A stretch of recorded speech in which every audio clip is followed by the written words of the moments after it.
আমাকে আঘাত করলে আমি সারা ভারতবর্ষ হিলিয়ে দেব। We are now fighting the BJP, the RSS and the Indian state itself. ये जो नरेंद्र मोदी अभी भाषण दे रहा है, मैं आपको बता रहा हूं 6 महीने बाद, 7-8 महीने बाद ये घर से नहीं निकल पाएगा। हिंदुस्तान के युवा उसको ऐसा डंडा मारेंगे।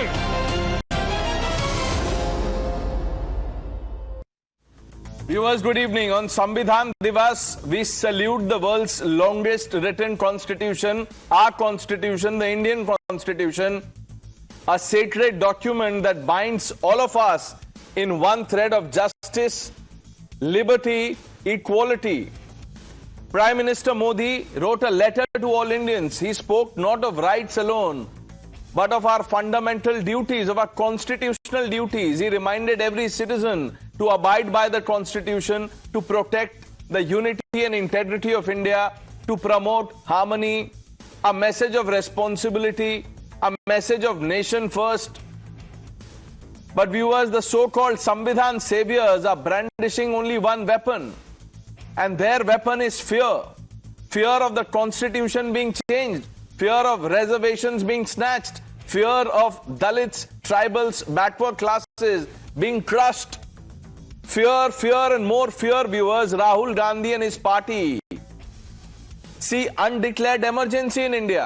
He accuses Modi of changing the constitution, but he forgets to tell the nation that the very same constitution has been amended 106 times already. More than 70 times under the Congress governments alone. Mamata Banerjee would have us believe that India is turning into a dictatorship. From the land of Bengal that saw the horror of Direct Action Day, that saw millions killed in the name of religion, comes Mamata's threat where she says she will jolt the nation if BJP tries to play games. Mamata's Mantri has warned of fire and fury. Viewers, since when did defending the constitution mean threatening the nation with chaos? Talking of anarchy, viewers, on one side, Prime Minister Modi bows before Baba Saheb's constitution, asks citizens to perform their duty, and on the other side is a desperate ragtag alliance that has made the constitution a political punching bag. They've made it a prop for road shows, a shield for their own corruption and dynasty. They wave the Sambidhan in daylight and trample its spirit in darkness. They talk of saving it while insulting every institution the Constitution has created. Parliament, Judiciary, Election Commission, even the office of the President when it does not suit the opposition. Viewers, on Sambidhan Divas, let us see clearly who truly respects Ambedkar's dream and who is just using Sambidhan as a vote-catching photo op. The Constitution is not in danger from those who bow before it. The Constitution is in danger from those who use it to divide India, to scare our people, to threaten violence if they lose power. Let's open this up. Tuhin Sinha is the national spokesperson of the Bharatiya Janata Party.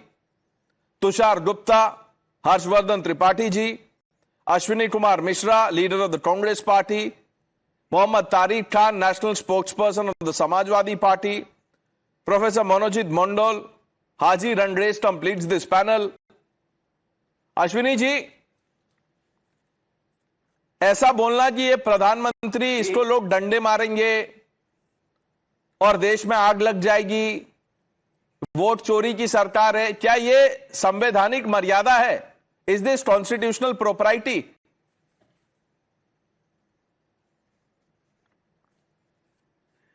Pranesh, अभी आप initial monologue में बोले कि Narendra Modi talks about constitutional values, which talks about harmony, when he himself is not following the constitutional values.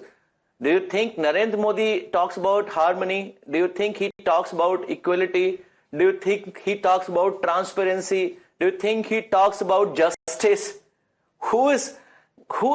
Is he above constitution? No.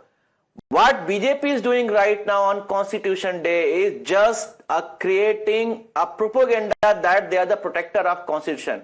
Whereas the RSS was the one which burned the Constitution, which burned the effigies of Ambedkar. It was Congress party who made Ambedkar the chairperson for the Constitution Assembly, Constitution Committee chairman. So, the Congress made him the chairman, right? Understand what BJP is trying to do here. Yeah. And what else did the Congress do for Dr. Ambedkar? Would you like to elaborate, sir? या मैं बोलूं? आपने doctor Ambedkar के लिए और क्या क्या किया वो भी बता दीजिए। नहीं, आप बता दो, जो आप बता दो। आई एम श्योर आपके पास भी लिस्ट होगी कि बीजेपी ने उनके लिए क्या किया और कांग्रेस ने उनके लिए क्या। लिस्ट तो लंबी है, लेकिन आप बस अभी आपको बस इतना ही बता दूं कि शायद आप भूल गए हैं कि बाबा साहेब अंबेडकर को आप भारत रत्न भी नहीं दे पाए। भूल गए थे आप लोग, क्योंकि परिवार फर्स्ट वो पॉलिसी फॉलो हो रहा था। तो आपने सोचा इनको तो हमने जो देना था वो दे दिया, भारत रत्न हम पहले गांधी फैमिली को देंगे। और अब आप बोल रहे हैं कि डंडे मारो प्रधानमंत्री को, फिर आप बोलते हैं कि जय संविधान। ये कैसा जय संविधान है जहां लीडर ऑफ ऑपोजिशन बोल रहे हैं कि डंडे मारो प्रधानमंत्री को? प्रणेश, कुछ लोग भारत रत्न से भी ऊपर होते हैं, उनको भारत रत्न से भी ऊपर होते हैं। अच्छा, so big, तो राजीव गांधी बहुत बढ़िया। अब आप देखिए कैसे आप फंस गए हैं। इंदिरा गांधी, राजीव गांधी, ये सब भारत रत्न के नीचे थे? बोल दीजिए हाँ, ये नीचे थे। इन सबको भारत रत्न दिया। प्रणेश, फंसते आप हो और आप जो है घूम फिर के मेरे पे लाने की कोशिश करते हो। आप बताइए, अगर ये जो आपने आज बोला है ना, ये अब आपको ये क्लिप बार बार चलाया जाएगा जब भी आप ऐसे डिबेट में जाएंगे। हाजी रंगरेज साहब, हाजी साहब तैयार हैं आप डिबेट के लिए? हाँ जी, हम तो बिल्कुल तैयार हैं आपसे मुखातिब होने के लिए, आपसे गेट टुगेदर करने के लिए तैयार हैं बिल्कुल। चलिए तो बोल दीजिए। हाजी साहब बोल रहे हैं कि हमने अंबेडकर को दिया नहीं भारत रत्न क्योंकि वो उससे भी ऊपर थे।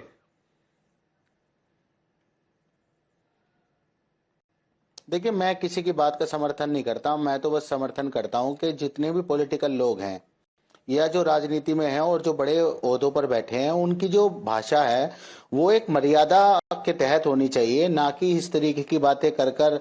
देखिए, मर्यादा का जो सबसे ज्यादा उल्लंघन करा वो सबसे ज्यादा मोदी जी ने करा। मंगलसूत्र की बात, भैंस चुरा लेंगे, कपड़ों से पहचानने की बात, तो आप उन पर तो बात नहीं करते। अगर राहुल गांधी जी ने कोई बात कह दी तो आपने उस नहीं, वो बोल रहे राहुल गांधी जी जो है, नहीं, राहुल गांधी जी ने कहा कि प्रधानमंत्री को डंडे मारेंगे लोग।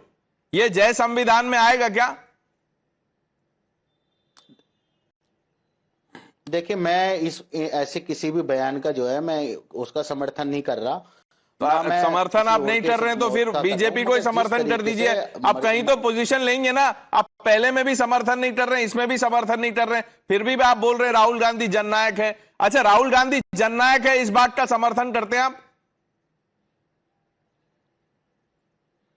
बिल्कुल करता हूं, जननायक हैं वो। देखिए, अब मैं आपको बताता हूं किस तरीके से जननायक हैं। वो कांग्रेस के भाई थे, उन्हें बताना चाहिए था, मगर मैं आपको एक्सप्लेन करके बता रहा हूं बहुत आसान तरीके से। आप ये बताइए, सारे वर्गों से अगर कोई व्यक्ति मिल रहा है उसका नाम जननायक राहुल गांधी है। जो मछुआरों से मिलता है, जो मिठाई वालों से मिलता है, जो आम लोगों से मिलता है, बच्चों से मिलता है, मतलब हर एक वर्ग के, हिंदुस्तान के जितने भी वर्ग हैं, या नहीं हाजी साहब, वो तो राहुल गांधी जो आप जिनको जननायक बोल रहे हैं वो तो हर वर्ग से मिल रहे हैं, लेकिन कोई वर्ग उनको वोट क्यों नहीं दे रहा है? देखिए, ऐसा है, क्या नाम ले परनेश भाई, वोट अगर ना दे रहे होते तो आज अपोजिशन में कांग्रेस ना होती। बीजेपी का तो नारा था कांग्रेस मुक्त कर देंगे, मगर कांग्रेस मुक्त भारत कभी ना था, ना है, ना कभी होगा। आप उसी में अगर खुश हैं, ऑपोजिशन में बैठ के अगर आप प्रसन्न है तो मैं क्या बोलूंगा। हर्षवर्धन जी पे मैं जब जाऊंगा तो वो आपको इसमें और जो कहते हैं ना सप्रसंग व्याख्या करेंगे इस पे। आप नहीं, अभी आप दूसरे राउंड के लिए इंतजार कीजिए। हाजी साहब सब अभी बोल देंगे तो कैसे होगा? एक मिनट, तारिक भाई, प्रधानमंत्री को डंडे मारो, ये जय संविधान है क्या? नहीं, प्रधानमंत्री कैन से कट्टा, बंदूक, गोली, he can use all these type of words. That is Jai Samvidhan. If those words or these type of words used by other, so that is against Samvidhan. That would be your definition. Now I want to raise a question here. Today, in Parliament, President and other member, Prime Minister read out the preamble of India. Okay, very good. I really appreciate this. But Shivraj Singh Chauhan was present there, who said that secular and socialist words should be deleted from that preamble. Was he present over there? Anurag Thakur also said that these words should be deleted. That was not the basic. That was not the part of the basic constitution. Okay, so I want to ask 10 times even BJP amended the constitution 10 times. 3 during Vajpayee government and 7 during, that was also not the part of main constitution that was made by Ambedkar and other lawmakers. So what is the point? Whether you have asked Rakesh Sinha, who openly said that these words should be deleted, these words shouldn't be there. So what is this? What is this? Whether these MP agreed with this BJP MP, with this preamble, or they disagreed. Subramaniam Swamy is also one of them, and many. There is a long list. Hemant Biswa is not a member of parliament, even though he many times said that these words should be deleted from preamble because that was not in that basic structure. Okay, so everything which is added should be deleted. 7 times BJP edited that or added. नहीं, आप बोलना क्या चाह रहे हैं तारिक भाई? आप बोलना क्या चाह रहे हैं? What is your question? ये कह रहे हैं आज प्रेम्बल लेकर पढ़ रहे थे. शिवराज चौहान ने कुछ दिन पहले कहा था कि सोशलिस्ट और सेकुलर शब्द हटा दिया जाए. क्या वो मौजूद थे? और इसमें उनकी रजामंदी है. ठाकुर 2015 में बीजेपी ने एक एड छापा था प्रेम्बल में.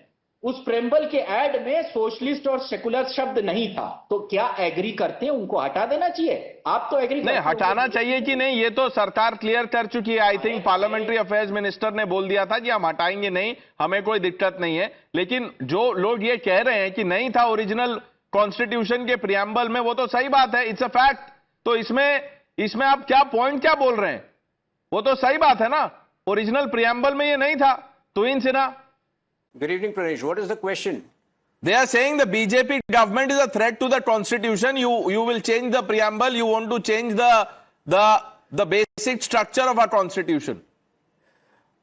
Pranesh, first of all, a very happy Constitution Day to the entire country, and also to those who have habitually been spreading the malified propaganda that Constitution is in danger.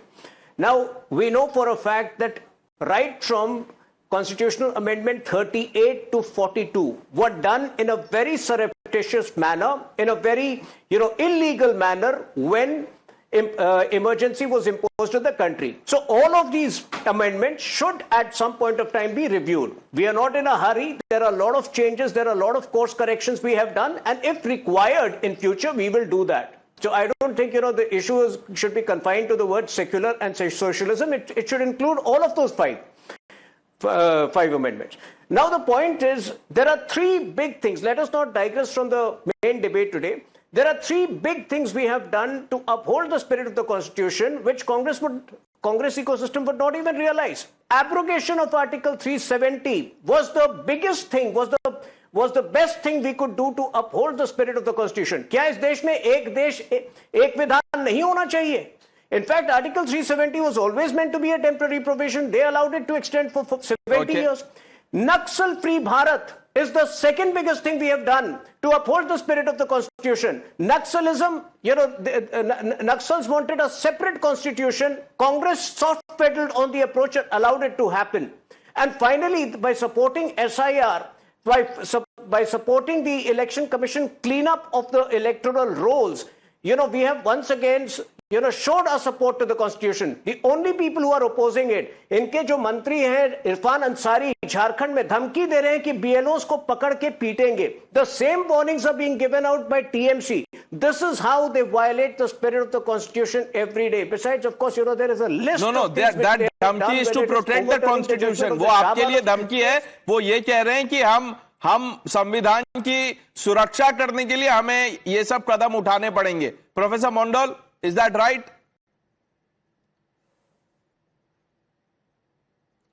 8 November 2016, you made the people stand in a row. 100 plus people were killed because of your constitutionalism. That is called demonetization. Nothing was achieved. Not even 1% black money returned. 2019 December, CAA, nothing was achieved. The country was burning at that point of time because of your decision. On the basis of religion, you decided to give citizenship to the country. Direct infringement upon Article 14, right to equality. And now, in November 2025, again SIR, people are being made to run helter-skelter. People are dying in Bengal only. 31 people will die. In your state, Gujarat and UP, BLOs are dying. Can you deny that? That you do in the name of Constitution. I gave 3 examples. I'm not even talking about how you are misusing ED, CBI and income tax departments to even buy party, to even deflect, not just deflect Professor party, Mondal, buy government. Professor Mondal, 1 minute. Let you just answer one fundamental question. When people say that dande marenge, ambush the BLOs, don't let them work. Is that the spirit of the Constitution? If you have a problem, go to courts. Why resort to such fear-mongering, anarchy? Forget about डंडे मारेंगे. आप बोलते नहीं हो, मारते हो. ये लोग बोलते हैं, मारते नहीं है. आप डंडे मारना बोलते नहीं हो. आपको तो बहुत सूट हो ना. आप मारते हो, गवर्नमेंट को खरीद लेते हो, पार्टी को ब्रेक करते हो, लोगों को जेल में डालते हो. On the day of charge sheet, you jailed our leaders in Bengal. Tushar, I think I'll come to you after Harshvardhan ji. Let him go first. Harshvardhan ji, आपने सुन लिया हाजी रंगरेज से अश्विनी मिश्रा, तारिक भाई, प्रोफेसर मोंडोल ये कह रहे हैं कि बीजेपी सबसे बड़ा खतरा है संविधान को, और राहुल गांधी, ममता बनर्जी, अखिलेश यादव ये एक तरह से शील्ड बन के खड़े हैं.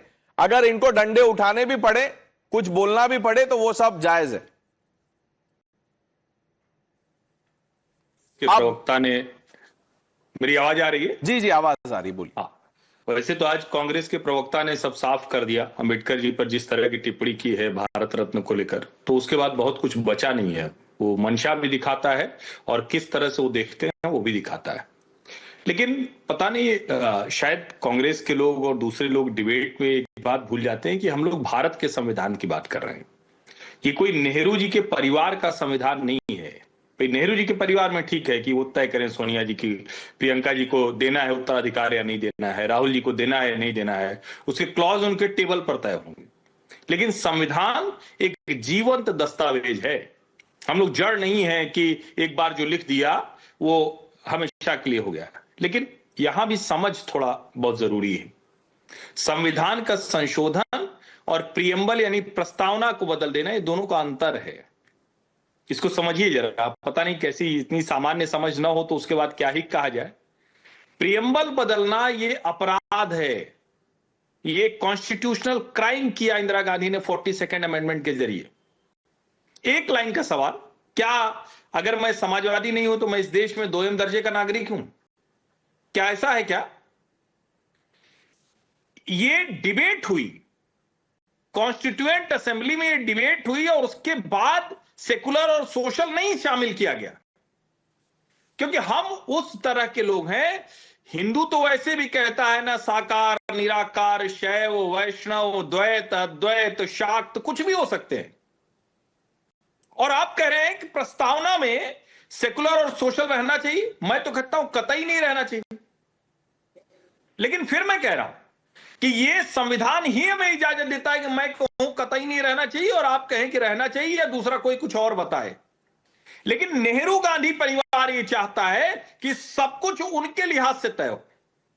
फर्स्ट अमेंडमेंट से लेकर 42nd अमेंडमेंट तक कॉन्स्टिट्यूशनल क्राइम जो किए हैं कांग्रेस ने, उसका पूरा दस्तावेज है. संशोधन करना अगर गलत है, जो राहुल गांधी वो हाथ में लेकर हिलाते रहते हैं कि ये तो हम संविधान ऐसे बचाएंगे. सबसे पहले तो आप बचाते ना, कहते कि इंदिरा जी ने जो गड़बड़ की थी उसको हम ठीक करेंगे, लेकिन आप नहीं कर पाए.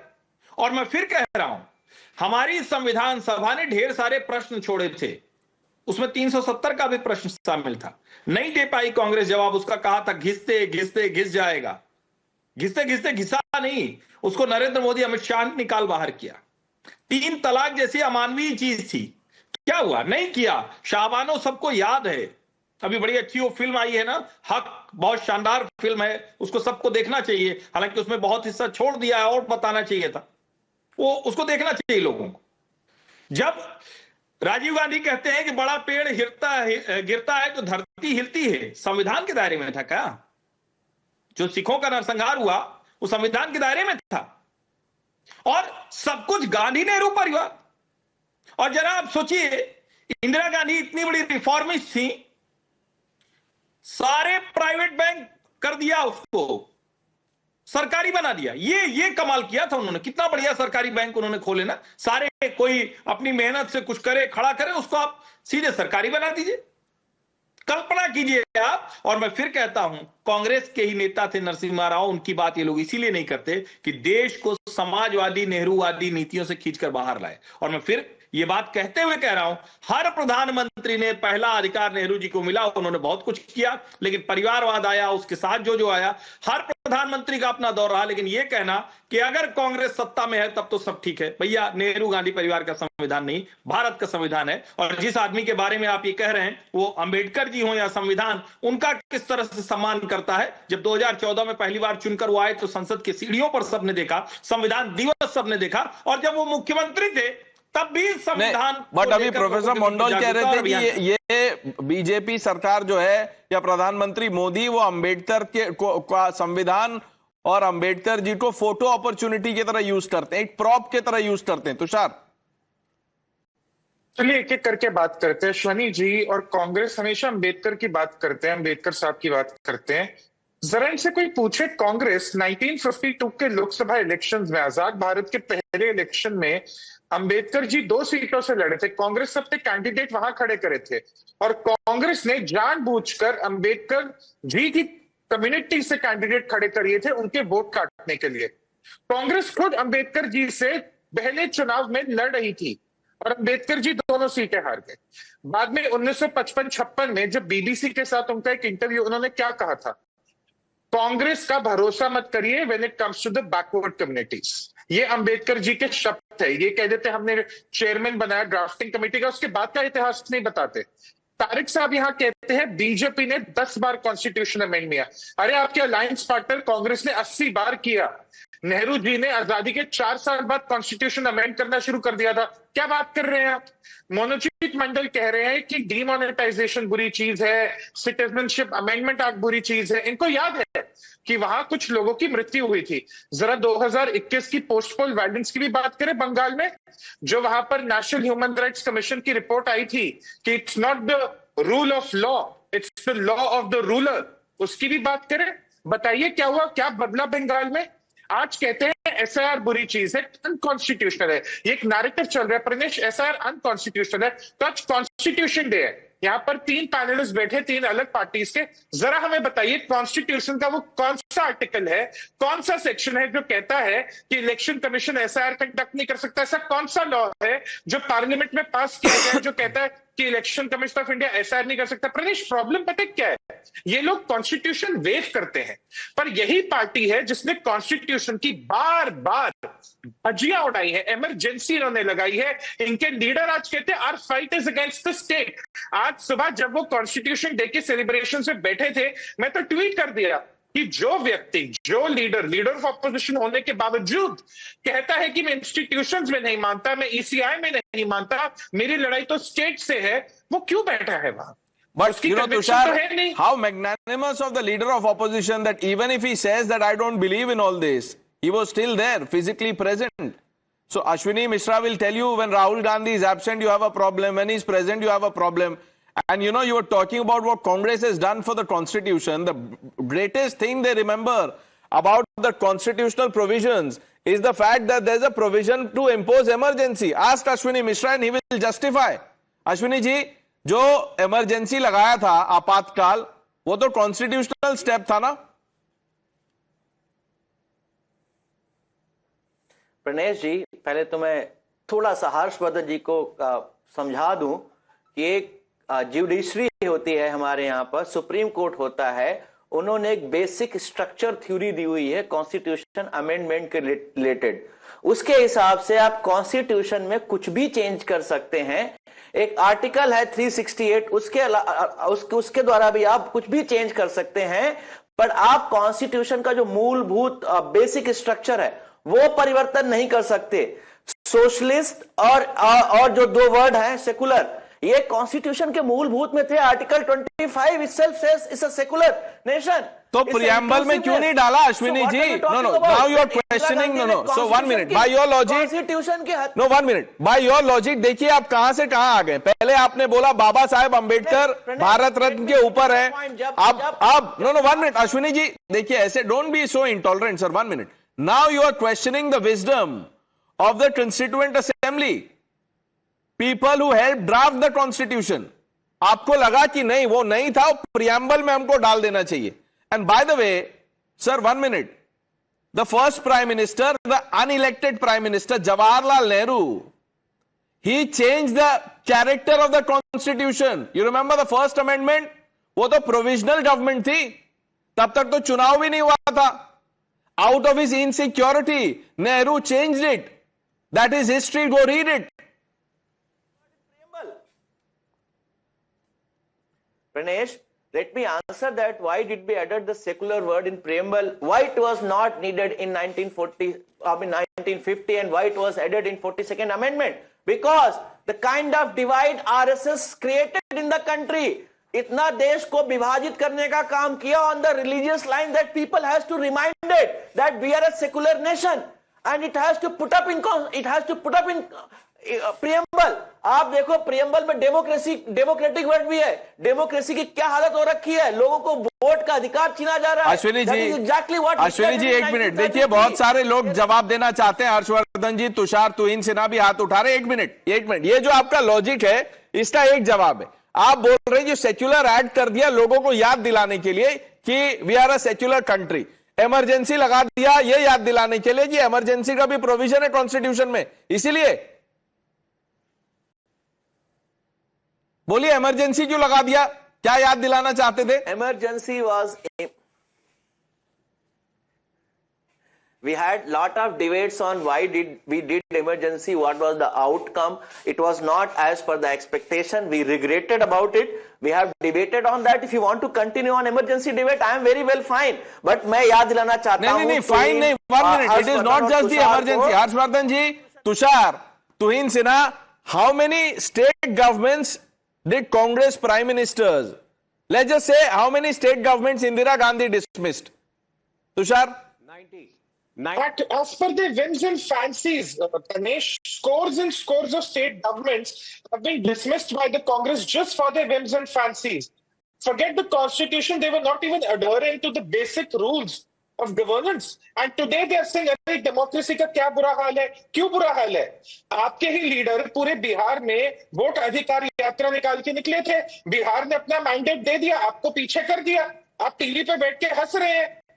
अपनी हार में देश को ब्लेम मत करिए, डेमोक्रेसी को ब्लेम मत करिए। तारिक भाई, I am just coming to you. Tuhin Sinha, the Congress says we had to change the preamble because the RSS forced our hand.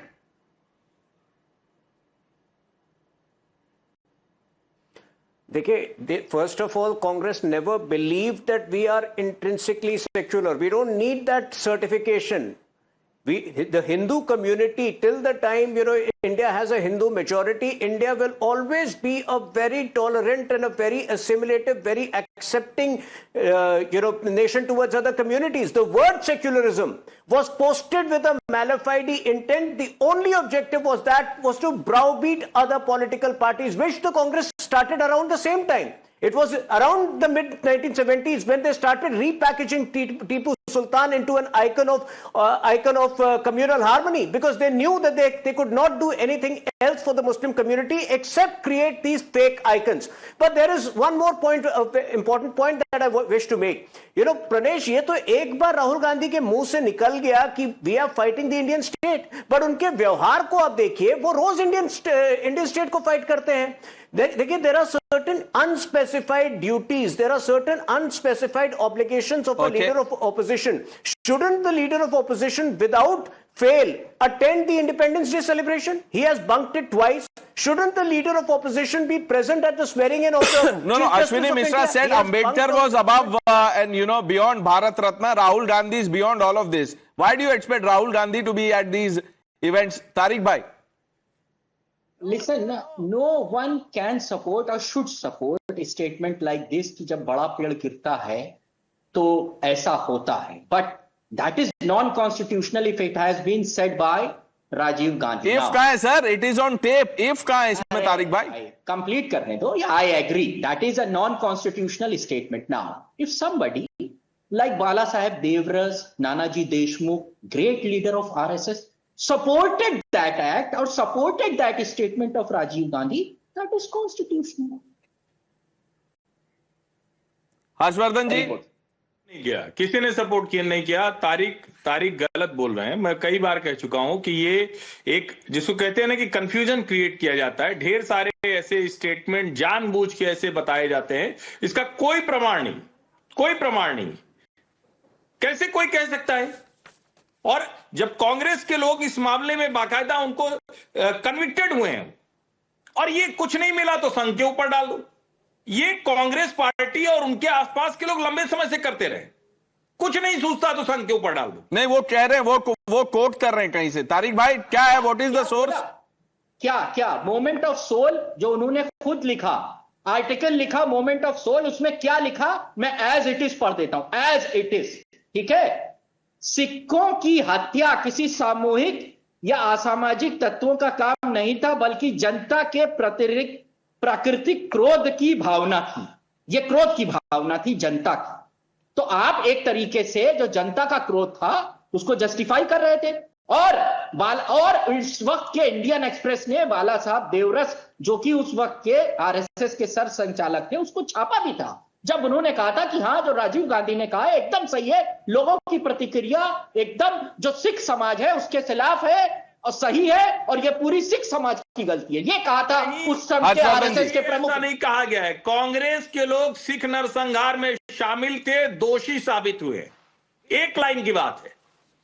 इस तरह से झूठ बोलकर नैरेटिव बदलने की कोशिश ये ठीक नहीं. तुषार, अगेन प्रनेश, आज कॉन्स्टिट्यूशन डे है. बात यही है कि कांग्रेस पार्टी जो कॉन्स्टिट्यूएंट असेंबली के डिबेट्स का हिस्सा थी, आज इस कॉन्स्टिट्यूशन में नहीं मानती. इनकी पार्टी, इनके लीडर्स कॉन्स्टिट्यूशन में बनाए गए एक डेमोक्रेसी के सारे इंस्टीट्यूशंस पर इनका अटैक है, जुडिशरी पर इनका अटैक है, मीडिया पर इनका अटैक है, इलेक्शन कमीशन पर इनका अटैक है. आप मुझे एक इंस्टीट्यूशन बता दीजिए जो आज कांग्रेस कहती है नहीं ये इंस्टीट्यूट सही है, हमें इस पर भरोसा है. पूछ लेते हैं हाजी रंगरेज, कोई ऐसा इंस्टीट्यूशन है जिसपे आपको भरोसा है? हमें तो सभी इंस्टीट्यूशन जितने भी हैं सब पे भरोसा है, मगर जो लोग उन पर बैठे हैं, जो आरएसएस के लोग, उस आइडियोलॉजी को मानने वाले लोग, जो देश के संविधान को कमजोर करना चाहते हैं, देश के सेकुलरिज्म को कमजोर करना चाहते हैं, हम उनका विरोध कर रहे हैं. हम जो सीईओ है, क्या नाम है उनका, उनके ऊपर सवाल है. जब उनसे पूछा जा रहा, बाकायदा राहुल गांधी ने इतनी बड़ी बड़ी प्रेस कॉन्फ्रेंस करी, इतना बड़ा एक्सपोज करके दिखाया. नहीं, कितना बड़ा प्रेस कॉन्फ्रेंस किया, कितना बड़ा एक्सपोज किया, क्या किया राहुल गांधी ने, बता दीजिए. क्या हाइड्रोजन बम गिराया था, नहीं गिराया? कहां गिराया था? बताया नहीं बताया. बिहार में गिरा दिया कांग्रेस के प्रोस्पेक्ट पे, ऐसा गिराया हाइड्रोजन बम. वहां पे 6 सीट मिली है कांग्रेस को. वो एक एआईएमआईएम के लीडर थे, उस दिन रिजल्ट वाले दिन मेरे पैनल पे आए थे. उन्होंने बोला कि प्रणेश, मैं आपसे रिक्वेस्ट करता हूं कि कांग्रेस को अदर्स में डाल दीजिए और एआईएमआईएम को अदर्स से निकाल के एक अलग ब्लॉक में डाल दीजिए. 6 सीटें मिली है. हाइड्रोजन बॉम्ब, आप अभी भी बोल रहे हैं हाइड्रोजन बॉम्ब. देखिए सुनिए परने जी, जब भाजपा जब पार्टी बनी 1980 में, तो उनके पास सिर्फ 2 सांसद थे. तो ऐसा कुछ नहीं है, राजनीति में उतार चढ़ाव तो चलता रहता है. तो मगर आने वाले नहीं, उतार चढ़ाव तो ठीक है. कांग्रेस जब बनी तो आप तो बिना चुनाव के प्रधानमंत्री बन गए. चुनाव कौन सा हुआ था? जवाहरलाल नेहरू जो प्रधानमंत्री बने थे, कोई चुनाव हुआ था हाजी रंगरेज? उस समय वोट चोरी नहीं हुआ था, पोस्ट चोरी हो गया था. कैसे बन गए जवाहरलाल नेहरू प्रधानमंत्री? बताइए कौन सा चुनाव था, कितने वोटों से जीते थे वो? मैं क्या कह रहा हूं, आप तो पता नहीं यार परनेश भाई, आप तो हमारे ऊपर डायरेक्ट, मतलब आपको बीजेपी के प्रवक्ता से सवाल करना चाहिए। पार्टी वो मैन पावर में बैठी है, आप जो है जो अगर हम जैसे लोग आपके डिबेट में शामिल होते हैं और हम सही बात बता रहे हैं तो आप हमारी बातों को जो है कि घुमा फिरा दो उस बात को।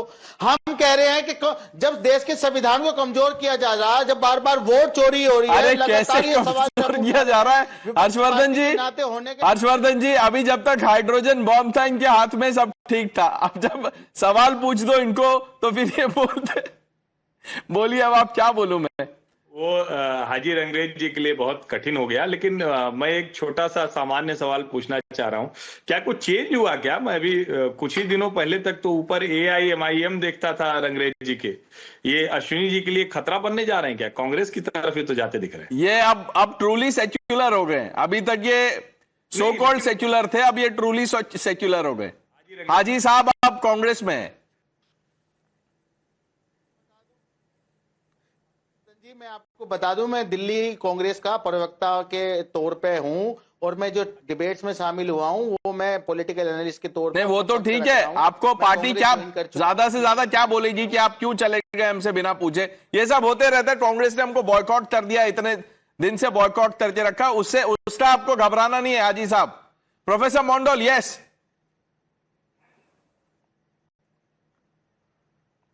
ये देखिए, आज कॉन्स्टिट्यूशनल डे है, आपने तो मेरा बोलने का आजादी ही छीन लिया। इस तरह का डिबेट है भाई?